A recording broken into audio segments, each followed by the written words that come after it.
The rain tapped against the windows of Clearview, the most refined restaurant in New Haven. Among the crystal chandeliers and tables covered with Egyptian linen, William Carter adjusted his Italian tie stained with sauce. His eyes sparkled with rage as he glared at the young waiter in front of him. "You're a nobody!" he shouted, causing everyone in the dining room to turn towards the scene. "You're just a servant who can't even serve properly."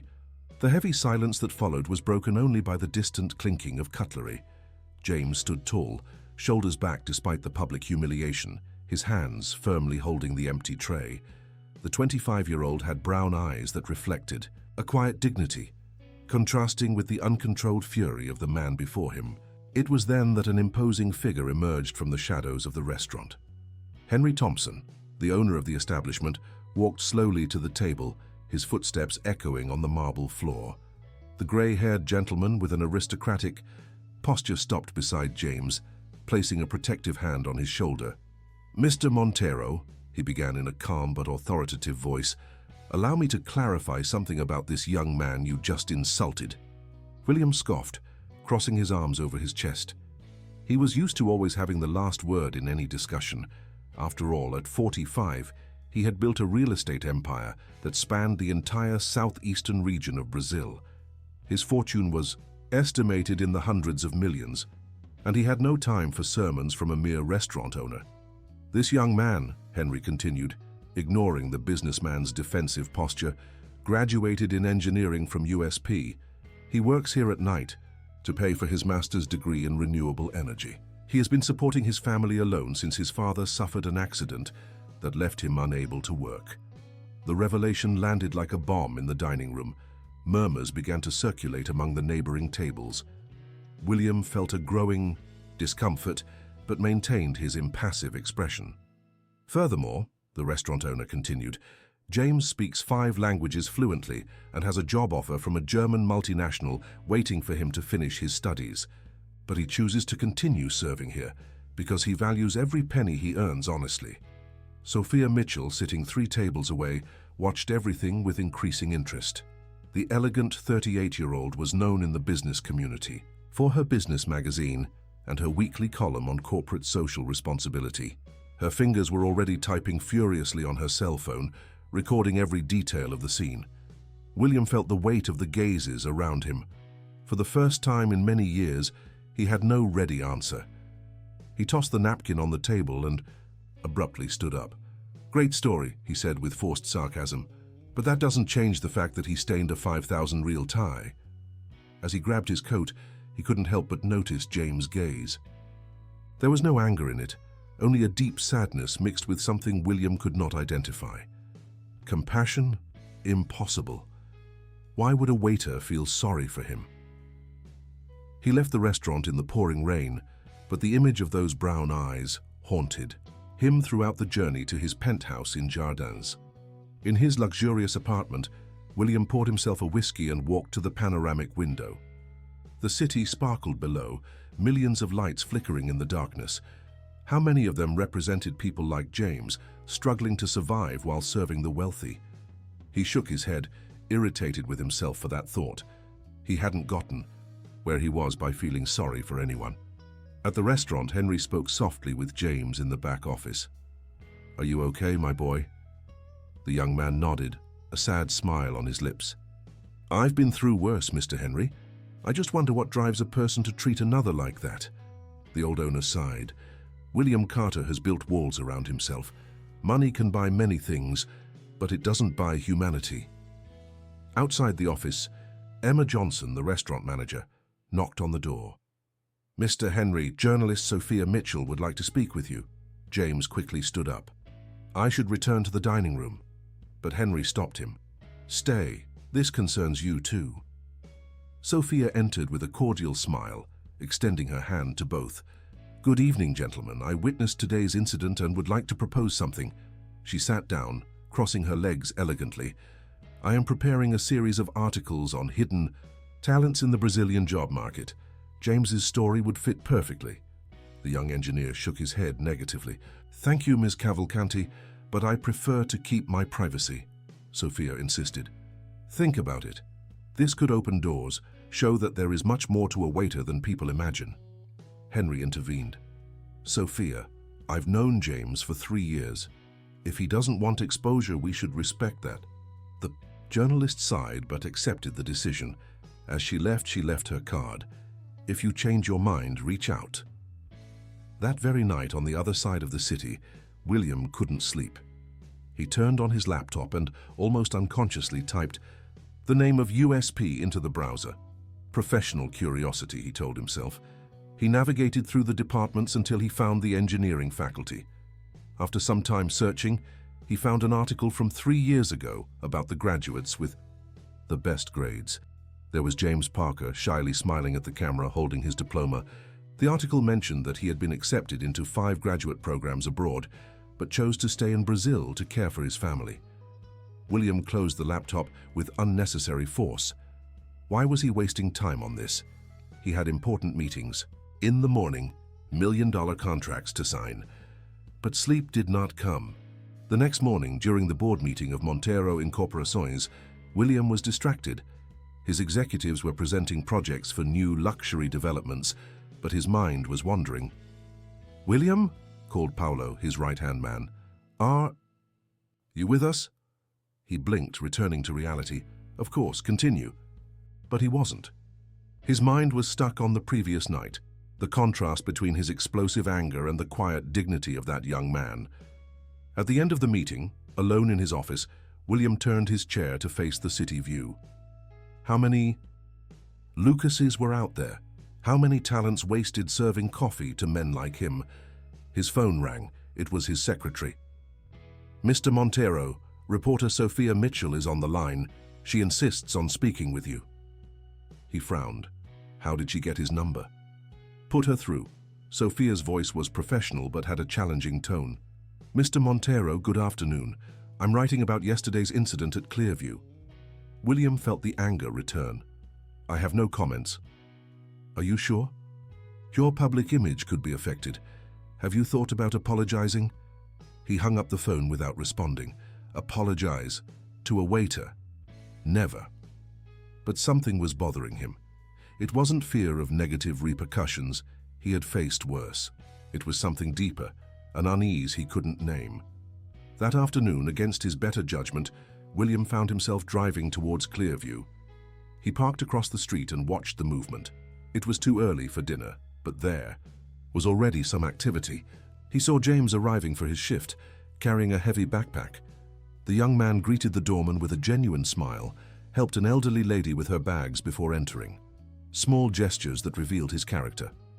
William started the car and drove away, irritated with himself. What was he doing there after all, spying on a waiter? Pathetic. But in the following weeks, something changed.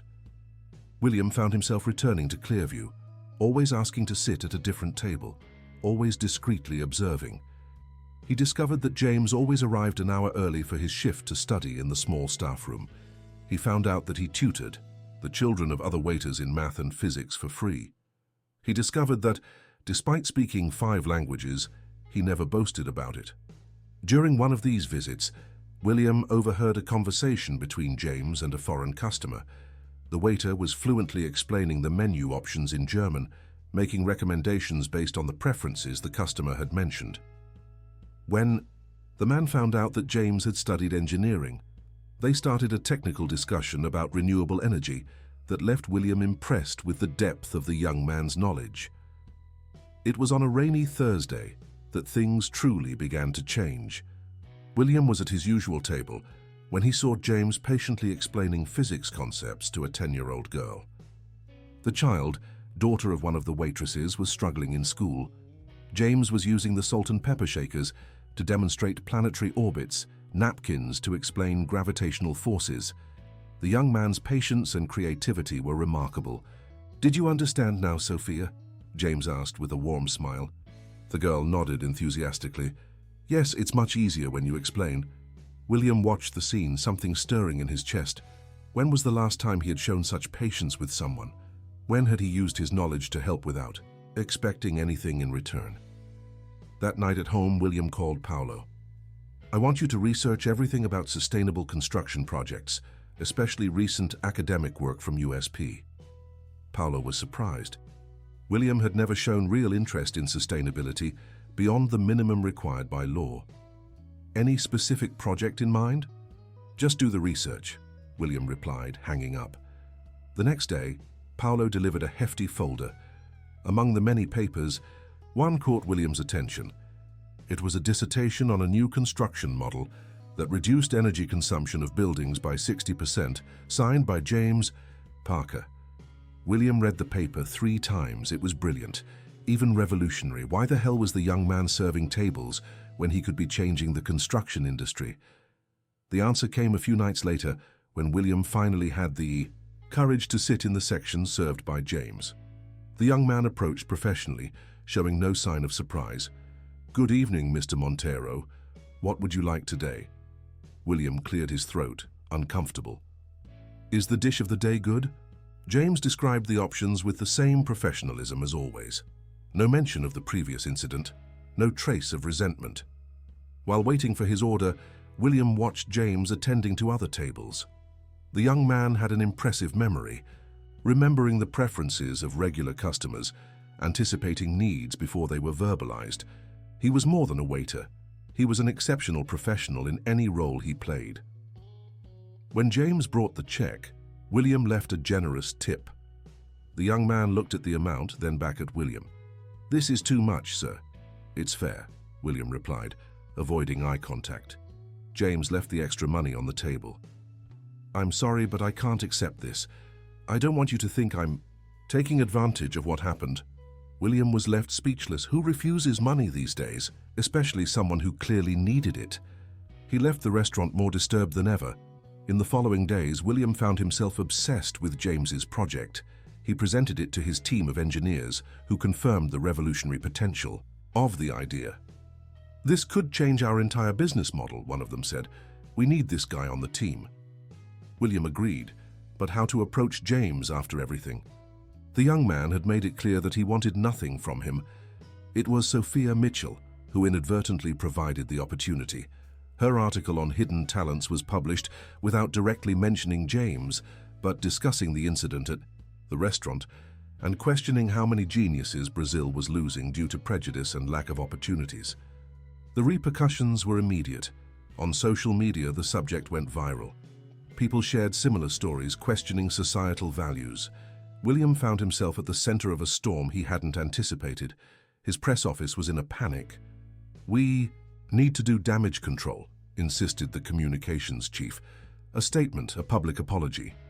William initially resisted, but the pressure mounted. Important clients began questioning his stance. A major international investor cancelled a meeting, but it wasn't external pressure that finally motivated him. It was an unexpected call from his daughter, Grace Williams.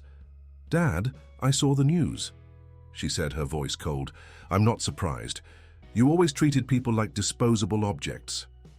The call was brief, but the words echoed. Was Grace Williams right? When had he become that person?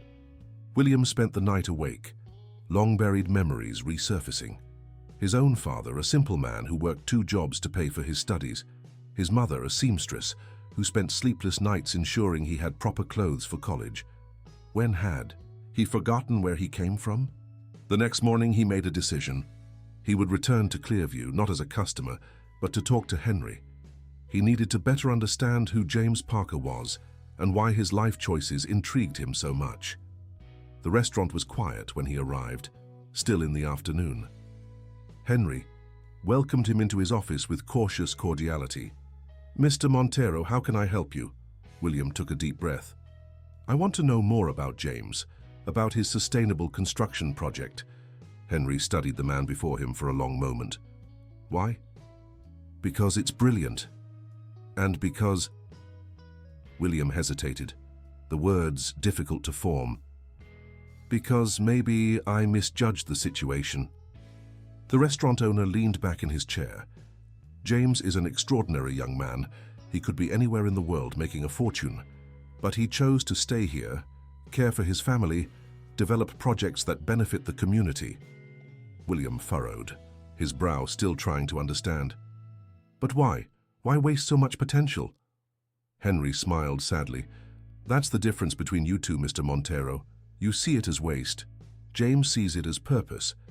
The conversation was interrupted by a knock at the door. Emma Johnson rushed in. "Mr. Henry, we have a problem. The main supplier just informed us that they won't be able to deliver this week's orders. Something about overdue payments from the events company that made that large order last month." William saw concern overtake Henry's face. "Is this serious?" The old man nodded. "Very serious. Without the ingredients, we'll have to close for a few days, and we don't have working capital to cover the losses from the company that hasn't paid us." An idea began to form in William's mind. Which company? Henry mentioned the name, and William felt a chill run down his spine. It was a third-party company that provided services for Montero Incorporações. "I need to make some calls," William said, abruptly getting up. "I'll be back soon." He spent the next few hours in his office tracing the problem. He discovered that his own company had delayed payments to the subcontractor, creating a domino effect that now threatened Clearview. The irony of the situation did not escape him. His cold corporate decisions had created consequences that now affected real people, people he had begun to know and, dare he admit, respect. He called an emergency meeting with his finance department. "I want all pending payments to Stellar Events settled immediately," the CFO protested. "But William, this will affect our cash flow. The shareholders—" "To hell with the shareholders," William exploded, surprising everyone, including himself. "Do what I said." Back at Clearview, he found the restaurant in turmoil. Concerned employees whispered in corners, customers being informed about possible changes to the menu. James was at the center of it all, trying to calm the nerves and organize alternatives. William approached Henry. "The problem will be resolved by tomorrow." The old man looked at him skeptically. "How can you be sure?" "Because the company that owes you serves me, and I just ensured you'll receive payment." Henry was silent for a long moment. "Why are you doing this?" William did not have a simple answer. How to explain that something had changed in him? That seeing the dignity and dedication of people like James and Henry had awakened a long-dormant conscience. "Consider it a small compensation for the troubles I caused," he finally said. But Henry shook his head. "We do not accept charity." "Mr. Montero," William felt frustration rising. "This isn't charity, it's justice. My company caused this indirectly. I'm just correcting the mistake." Before Henry could respond, James approached. He had overheard part of the conversation. "Mr. Montero, we appreciate the intention, but Mr. Henry is right. We will find a solution on our own." The young man's stubbornness both frustrated and impressed William. "You are impossible," he muttered. "I'm trying to help."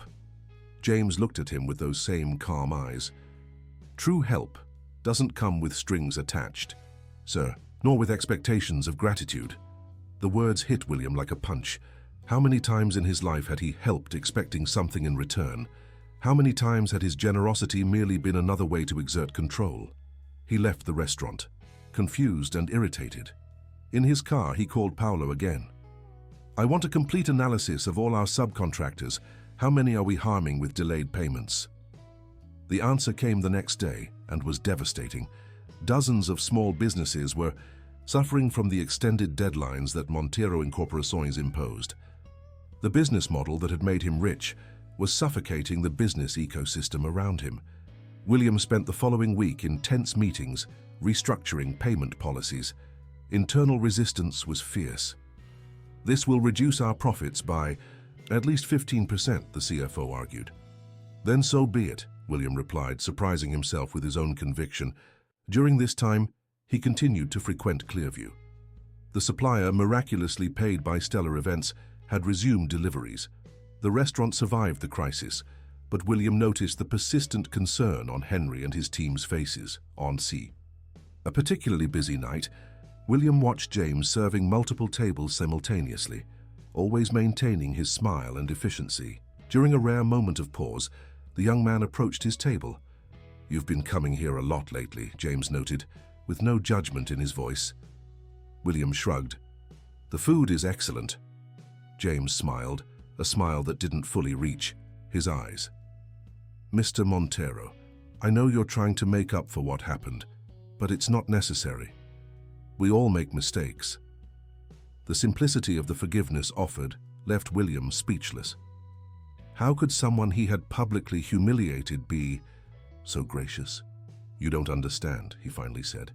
"I'm not here out of pity or guilt. I'm here because—" He paused, struggling with the words. "Because you all taught me something important." James tilted his head, curious. "What?" "That I forgot who I was," William admitted, his voice low. "I forgot where I came from." The young waiter fell silent for a moment, then pulled up a chair and sat down, something he would never do under normal circumstances. "Can I tell a story?" William nodded, intrigued. "My father was an engineer too," James began. "He worked for a large construction company. One day there was an accident on the construction site. Inadequate safety equipment. He survived, but he could never work again." William felt a shiver. "Which construction company?" James mentioned a name that William knew well, a company he had bought years ago and shut down, laying off hundreds. "After the accident," James continued, "we found out that the company had skimped on safety equipment to increase profits. My father couldn't prove anything. He didn't receive adequate compensation. That's why I had to start working." The weight of the revelation hit William like an avalanche. His corporate decisions, made in air-conditioned rooms, now had faces and stories. They had consequences that reverberated for generations. I didn't know," he murmured. James stood up. "Of course not. It's easier to make tough decisions when we don't know the people they affect." With that, he returned to work, leaving William alone with his turbulent thoughts.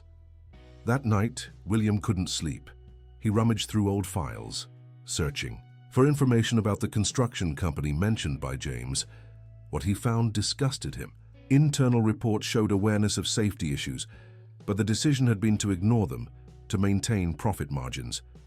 The next day, he summoned his legal team. "I want to create a compensation fund for all employees affected by the closure of Constrex." The lawyers were alarmed. "This could set dangerous precedents. Others might sue." "Let them sue," William replied. "It's time to take responsibility." The news of the fund leaked to the press. Sophia Mitchell was one of the first to cover the story, connecting the dots between William's change and the incident at the restaurant. But William no longer cared about his public image. He was too busy trying to fix past mistakes. One afternoon, Henry approached him. "James told me about your conversation and about the fund you're creating." William waited, tense. "He asked me to thank you," the old man continued, "but he also asked not to offer anything directly to him. He wants to earn his own way." The young man's integrity continued to impress William. "But his sustainable construction project could benefit thousands of people." Henry smiled. "James believes that the best changes come from the bottom up, not from the top down. He's developing the project with underprivileged communities, teaching sustainable building techniques to those who need it most." This information sparked an idea in William. If he couldn't help James directly, perhaps he could create conditions for his project to thrive. In the following weeks, William discreetly began funding NGOs that worked with affordable housing, specifying that they were interested in sustainable construction projects. He didn't mention James, but ensured that the organizations were aware of the innovative research being developed at USP. Meanwhile, his relationship with Clearview and its employees deepened. He started to learn their stories. Anna, the cook, was supporting 3 children on her own. Carlos, the sommelier, took care of his elderly parents. Each person there had dreams, struggles, small victories that William had never bothered to notice. It was during Henry's birthday that things took an unexpected turn. The restaurant closed early for a private celebration. William was invited to his surprise. The party was simple but warm, with employees and their families, a few special customers, all united in an atmosphere of genuine affection. William felt out of place initially, but James made a point to include him in the conversations. "You know," the young man said during a quieter moment, "you've changed a lot in these last few weeks." William took a sip of his wine. "Maybe I'm just going back to being who I was before I got lost." James nodded thoughtfully. "My father always said that true success isn't measured by what we achieve, but by what we do with our achievements." The party continued, and William found himself laughing at stories, participating in games, feeling part of something larger than his business and numbers. It was a forgotten feeling, but deeply familiar. When Henry made his thank you speech, he mentioned each person present, telling a small story about how they had impacted his life. When he reached William, he paused. "And to Mr. Montero, who taught us that it's never too late to change, and that sometimes the greatest gifts come disguised as hard lessons." The toast that followed was sincere, and William felt his eyes moistening. When was the last time he had been included in something like this, not for his money or power, but for who he was becoming? The night wore on, and gradually the guests began to leave. William helped clean up, ignoring the protests that he was a guest. Working side by side with the team, washing dishes and organizing chairs, brought a simple satisfaction he had forgotten existed. James was putting away the last things when William approached him. "Can I ask a question?" The young man nodded. "Why engineering? With your intelligence, you could have chosen any career." James smiled. "My father taught me that engineering is about solving problems, creating solutions that improve people's lives. I haven't abandoned that just because I'm serving tables. I'm still solving problems, just in different ways." The answer resonated with William. How many problems had he created instead of solving? How many lives had he complicated in the name of profit? "I'm thinking about restructuring my company," he confessed. "Focusing on sustainable construction, affordable housing. It would be a radical change." James studied him carefully. "Radical changes require courage, but you've already proven you have that courage." William laughed humorlessly. "My partners will crucify me. They might even try to oust me from the presidency." James shrugged. "Then maybe it's time to find partners who share your new values." It was so simple when put that way. But William knew that reality would be much more complex. Still, for the first time in years, he felt energized by a challenge that didn't just involve making more money. In the following weeks, William began to implement gradual changes at Montero Incorporaciones. He created a social responsibility department, hired sustainability consultants, and launched pilot projects in underprivileged communities. Resistance was fierce. Shareholders complained, executives resigned, and the trade press questioned his sanity. But William persisted, finding strength in the memory of that simple party, in that feeling of belonging that money had never bought. Sophia Mitchell followed everything with professional interest. Her column about the transformation of William Carter became one of the most read, generating heated debates about the social role of large corporations. During an interview, Sophia asked, "What truly changed your perspective?" William thought, "Carefully. I discovered that I was building empty buildings, structures without soul. A young waiter taught me that the real value lies in building communities, in creating spaces where lives can flourish." The reporter noted every word. "And you don't regret the financial losses?" "I lost money," William admitted. "But I gained something far more valuable. I gained purpose." The interview was published prominently, generating mixed reactions. Some applauded the change, while others cynically questioned the motivations. But William no longer cared about public opinion. In the same way, his thermometer now was the small victories. A family receiving the keys to a sustainable and affordable home. A project by James being implemented in a community. Henry's smile upon seeing the growing movement in the restaurant.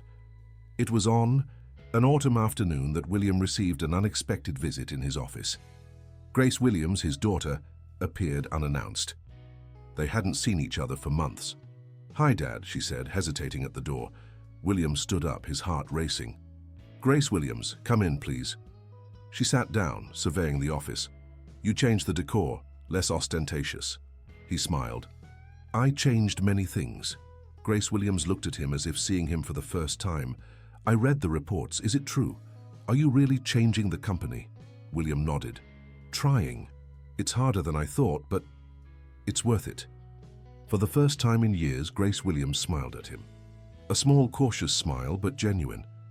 Mom would be proud. The mention of his ex-wife, who had passed away 5 years ago, brought tears to both their eyes. Elena had always criticized William's obsession with work, pleading for more family. "Too Heim. He had ignored her, and now it was too late for her to see his change. "I'm sorry," William said, his voice choked, "for all those years, for choosing work over family." Grace Williams nodded, tears streaming down her face. "I'm sorry too, for being so hard on you." Father and daughter hugged for the first time. In years, the office that had witnessed so many cold business deals now a stage for a long-awaited reconciliation. Grace Williams began to visit regularly, eager to participate in the company's new social projects. Her background in architecture aligned perfectly with the new sustainable direction. During a dinner at Clearview, she met James. "So you're the famous waiter who changed my dad," she said with a smile. James blushed. "I think your dad changed himself. I just was in the right place at the right time." William observed the interaction with interest. Grace Williams and James were close in age, shared interests in sustainability and social justice. But James, always professional, kept the conversation polite and brief. Later, Grace Williams commented, "He's brilliant. Why is he still working here?" William explained about James's family, his choices and values. Grace Williams listened thoughtfully. "It's rare to find someone like that nowadays, someone who puts principles above convenience." Weeks passed, and the transformation of Montero Incorporações continued. A crucial moment came when the shareholders' board called an extraordinary meeting. William knew what was coming. On the day of the meeting, he prepared for the battle of his corporate life. But he was not alone. Grace Williams was there, along with some executives who had embraced the new vision, and surprisingly, Henry appeared as a guest. "I came to support a friend," the old man simply said. The meeting was tense. Majority shareholders questioned every decision, presented numbers showing profit decline, demanded a return to the previous strategy. "Gentlemen," William said when it was his turn to speak, "I built this company from the ground up. I know the value of profit, but I've learned that there are greater values. We can continue building buildings that will be demolished in 50 years, or we can build legacies that will last for generations." The debate stretched for hours. In the end, a tight vote kept William as president, but with conditions. He would have a year to prove that the new model could be profitable. Leaving the meeting, William was exhausted, but determined. Henry placed a hand on his shoulder. "Proud of you, my friend." The word friend warmed William more than any corporate compliment ever had. That night at Clearview, the team had prepared a small celebration. They had learned about the meeting and wanted to show support. James approached with a champagne glass. "To the courage to change," he toasted. William raised his glass. "To the power of example," he replied, looking directly at the young man. The year that followed was challenging. Each sustainable project required more initial investment. Each social initiative reduced profit margins. But something extraordinary began to happen. Young talents, inspired by the new direction of the company, began to apply en masse. Universities proposed partnerships. International investors focused on ESG expressed interest. James's project, now implemented in various communities through the NGOs, began to gain international recognition. A Swiss institute invited him to present his research, but James declined. "My place is here," he simply said. It was Grace Williams who had a brilliant idea. Why not create an institute for innovation in sustainable construction, something that combines corporate experience with academic research and community application? William loved the idea. He proposed the partnership to USP, to Henry representing the service sector, and discreetly ensured that James was invited as a consultant. The institute was born 6 months later, with James accepting to lead the applied research department, but only part-time. He continued working at Clearview in the evenings. "Why?" Grace Williams asked during the inauguration. James smiled. "Because there I remember daily for whom we are building. They aren't numbers or statistics. They are real people with real stories." The inauguration of the institute was a success.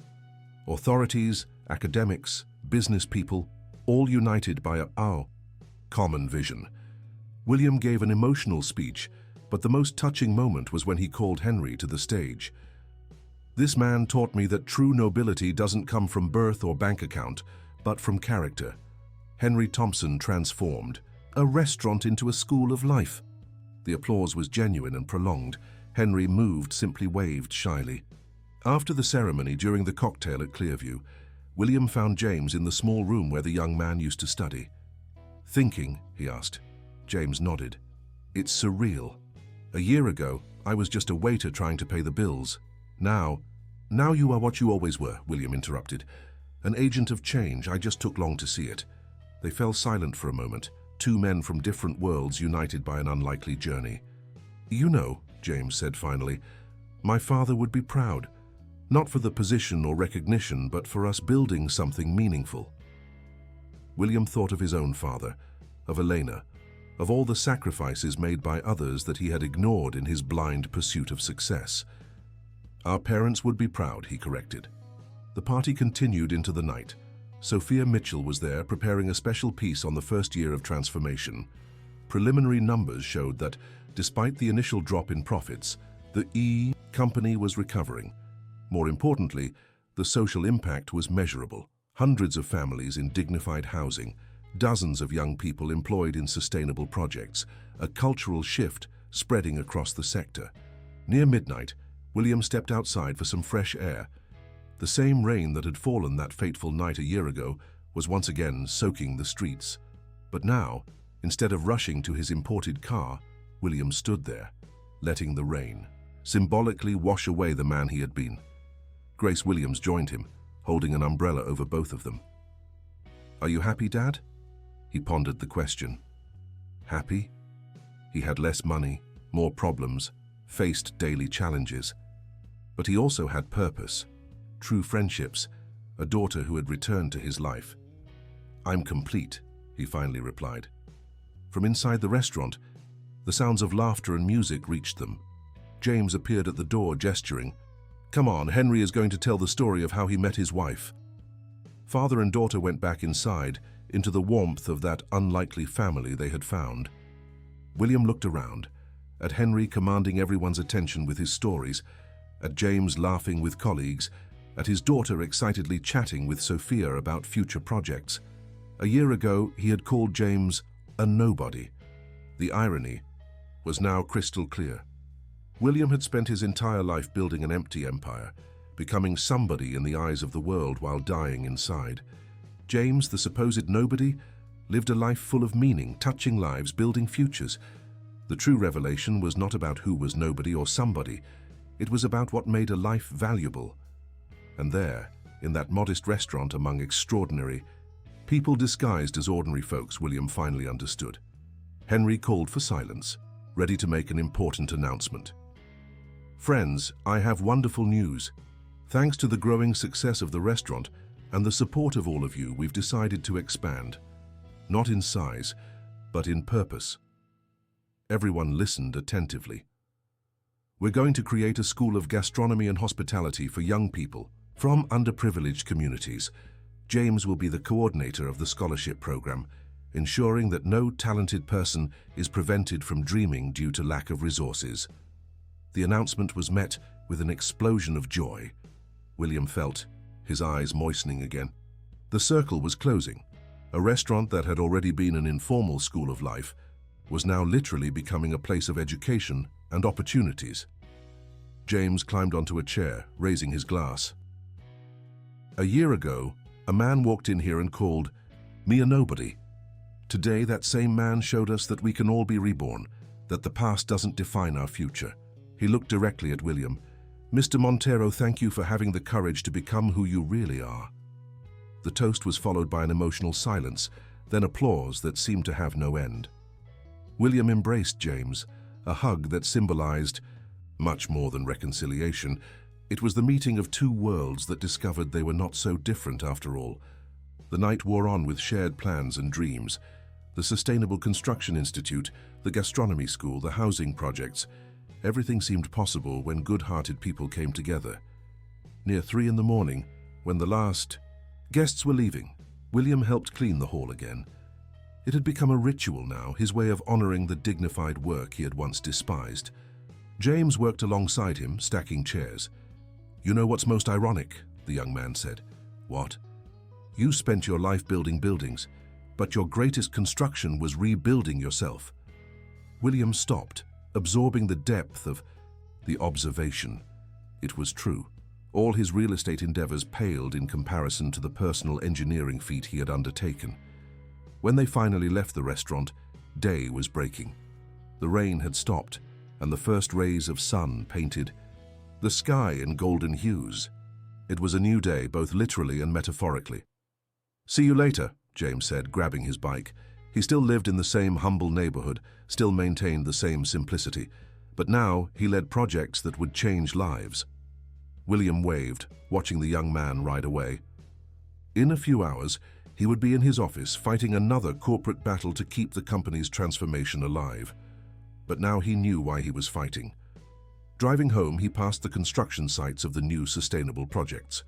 Where he once saw only potential profit, he now saw homes, families, futures. The shift in perspective was so profound that it sometimes scared him.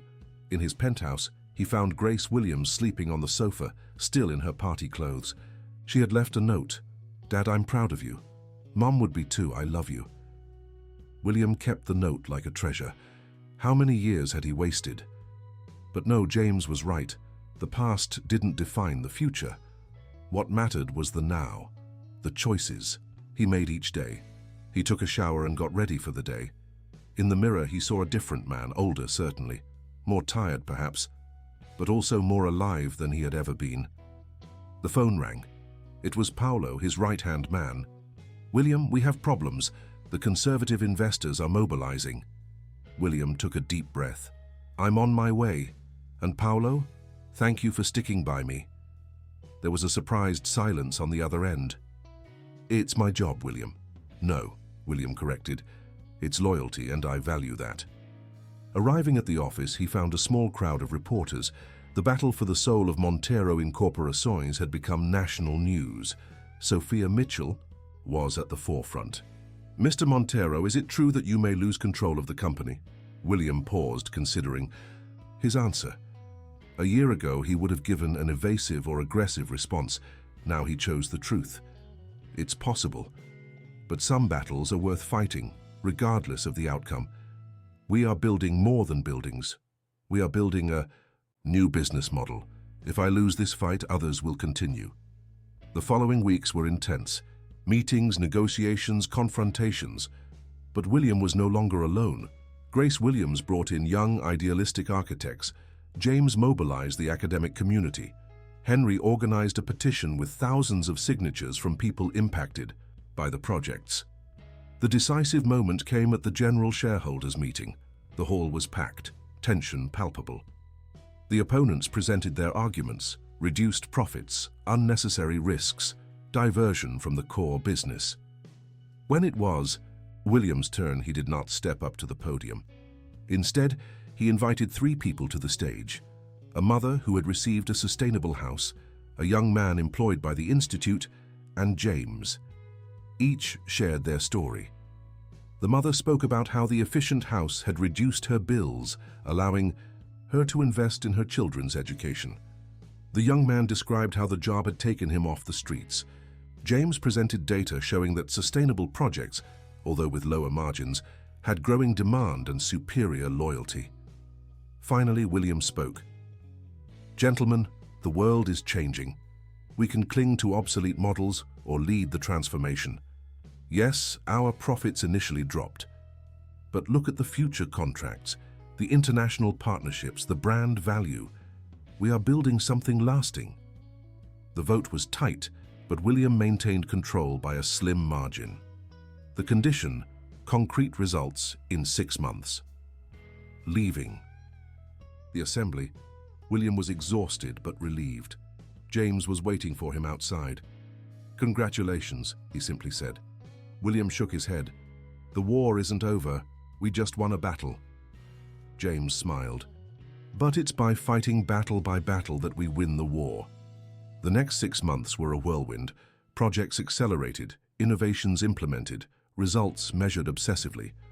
Clearview became the informal headquarters, where strategies were discussed over plates and wines. It was during this period that something unexpected happened. A Norwegian sovereign fund, focused on sustainable investments, made an offer to buy shares of Montero Incorporações. The offer valued the company above market price, recognizing the future value of the ongoing transformation. The news changed everything. Suddenly, conservative shareholders saw figures that spoke their language. Sustainability was no longer an expensive idealism, but a valuable, competitive advantage. William could have taken the opportunity to consolidate his power, to crush the opposition. Instead, he did something that surprised everyone. He proposed a new governance model, including representatives of employees, the community, and sustainability experts on the board. "Shared power is multiplied power," he said at the meeting that approved the proposal. Grace Williams summed it up best. "You didn't just save the company, Dad, you reinvented it." The first anniversary of the Institute coincided with the 2-year mark of the incident at the restaurant.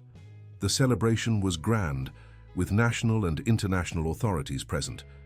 James, now recognized internationally, continued with the same humility. In the opening speech, he called William to the stage. "2 years ago, this man taught me a valuable lesson. He taught me that people can change, that pride can give way to humility, that selfishness can turn into service." William, emotional, hugged the young man. "You taught me so much more," he whispered. The party extended to Clearview, now expanded but keeping its welcoming essence.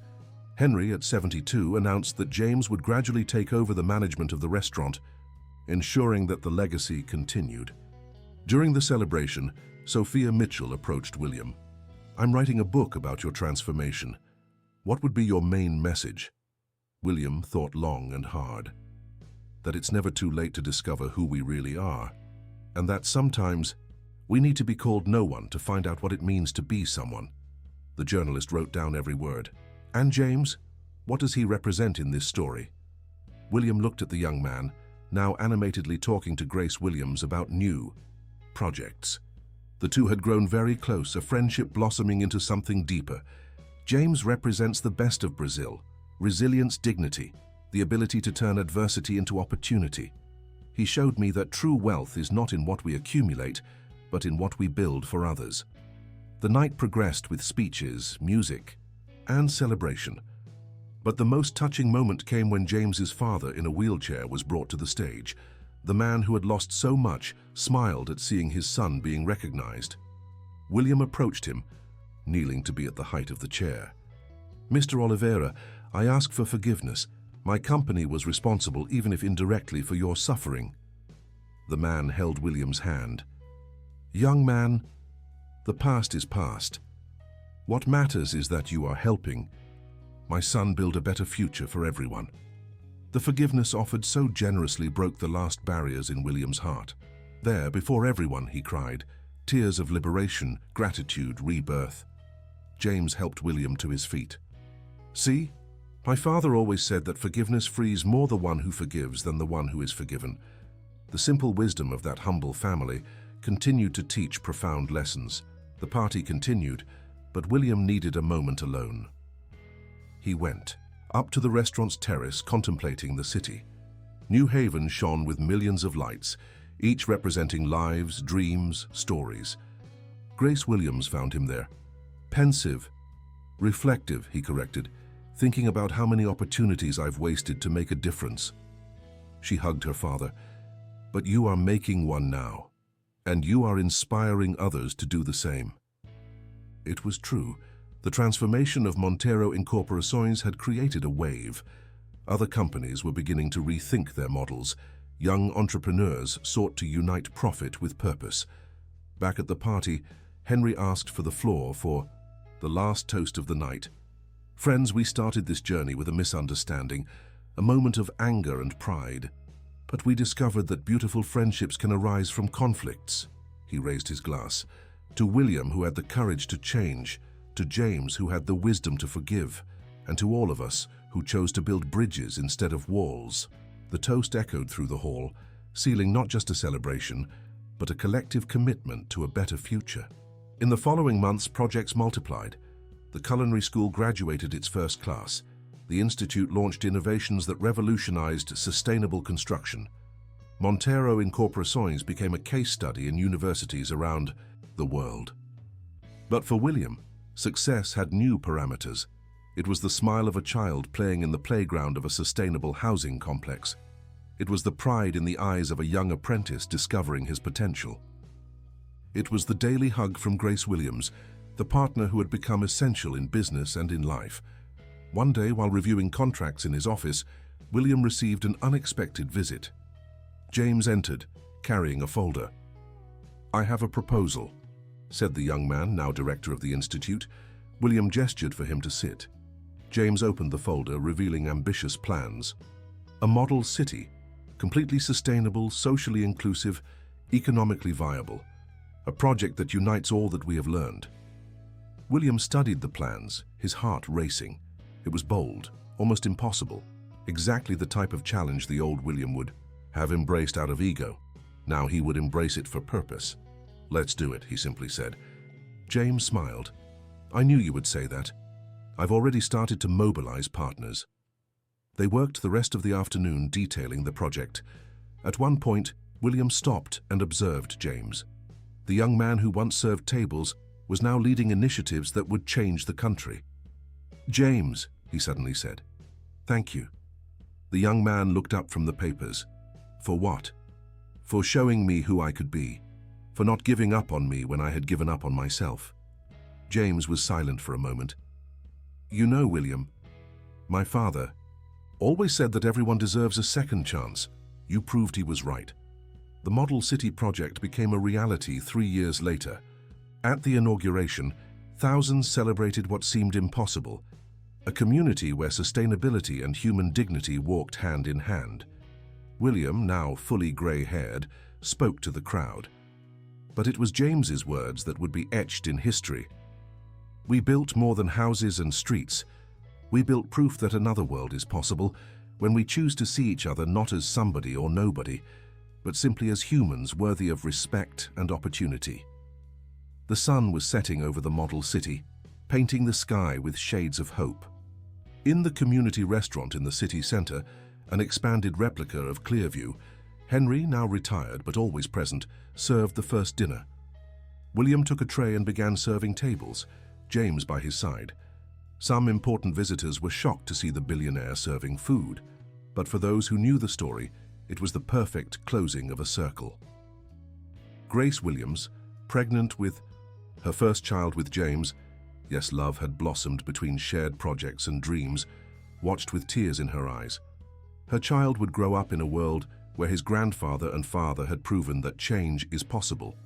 Sophia Mitchell, now a close family friend, was documenting everything for her book that would become an international bestseller. But she knew that no word would fully capture the magnitude of the human transformation she had witnessed. When night fell and stars appeared over the model city, William and James climbed to the central lookout. The view showed streets illuminated by solar energy, houses where families were beginning new lives, community spaces buzzing with activity. "We did it," James simply said. William shook his head. "No, we started. The real work is ensuring that this multiplies, that it inspires others." James smiled. Always the businessman, thinking in scale. William laughed. Old habit, but now scaling hope instead of profits. They fell silent, two men who had started as antagonists and become family. The waiter who was nobody, and the millionaire who discovered he was less than he thought, united in building something bigger than both. In William's pocket, the phone vibrated.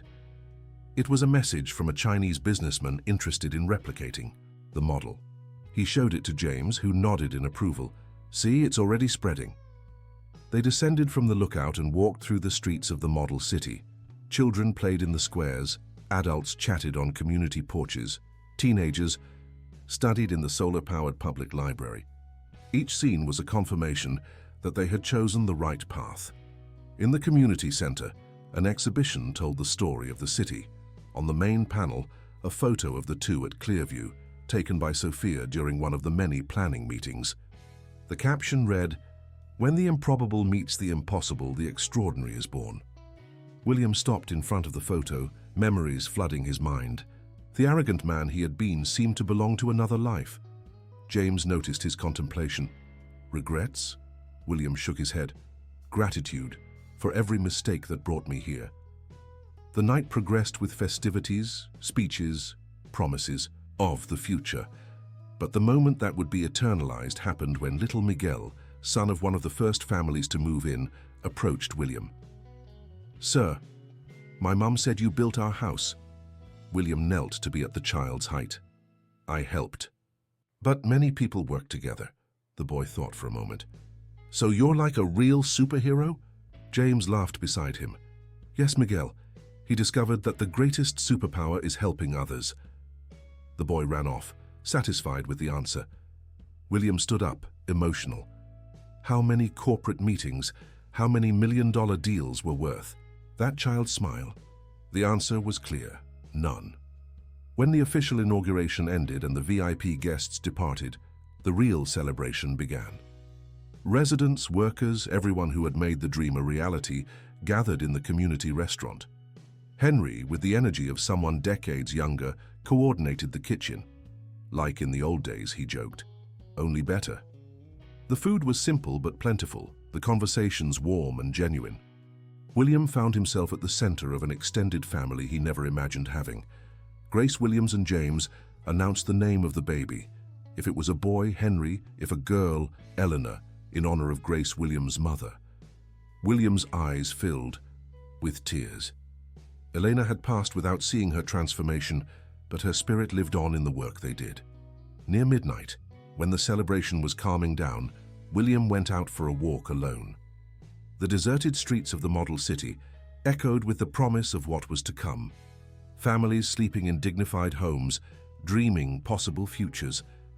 He stopped in front of the central monument, a sculpture representing intertwined hands, symbolizing the unity of different worlds in building a common dream. At the base, a plaque read, "No one is nobody when everyone is somebody." James appeared at his side as if summoned by unspoken thoughts. "Thinking about the future?" William nodded. "About the legacy, about what will remain when we are no longer here." James placed his hand on his father-in-law's shoulder. "Look around. This is the legacy. Not buildings, but transformed lives. Not just the houses, but proof that people can change, that the impossible is a matter of perspective." They walked together through the quiet streets, two men united by a journey neither had anticipated. The former arrogant millionaire and the resilient waiter, now partners in building a better world. "You know," William said as they walked, "sometimes I think about that night at the restaurant. If I hadn't spilled the sauce, if I hadn't lost my head," James laughed, "then I would just be another waiter. You would just be another rich businessman, and none of this would exist." It was true. From the darkest moments had emerged the brightest lights. From conflict had sprung collaboration. From wounded pride had blossomed transformative humility. They reached the edge of the model city, where a sign indicated future expansions. The project would grow, other communities would be built, the model would be replicated around the world. But that night, in that moment, two unlikely friends simply appreciated what they had achieved together. The dawn began to lighten the horizon when they finally returned. Grace Williams was waiting for them at the restaurant, worried about their long absence. "Where were you?" William and James exchanged glances, a conspiratorial smile on their faces. "Closing a cycle," William replied. "And opening another," James added. Grace Williams rolled her eyes, accustomed to the philosophical dramatics of the two. "Come on, I saved food for you." They sat together, the improbable family that fate had brought together. As they ate, they planned for the future. New projects, new challenges, new opportunities to make a difference. But for now, in that moment, they were just three people sharing a simple meal, united by bonds stronger than blood, purpose, respect, and love. Outside, the model city was waking up to its first full day of existence. Children were getting ready for school, adults for work in companies that prioritized people over profits. It was the beginning of something new, the living proof that another world was possible. In the restaurant, Henry appeared with his special coffee. "To celebrate properly," he said, serving cups for everyone.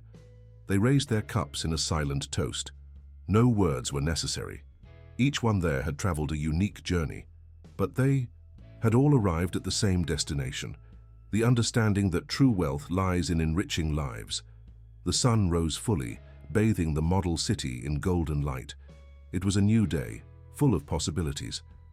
And somewhere in that city, a child was waking up in a dignified home, ready to pursue dreams that once seemed impossible. William looked at James and smiled. The waiter he had called nobody had become the architect of a better future, and he, the millionaire who thought he was someone, had discovered his true identity in serving others. The story that had begun with a spilled plate and cruel words ended with an entire city as a testament to the transformative power of respect, humility, and love. The end.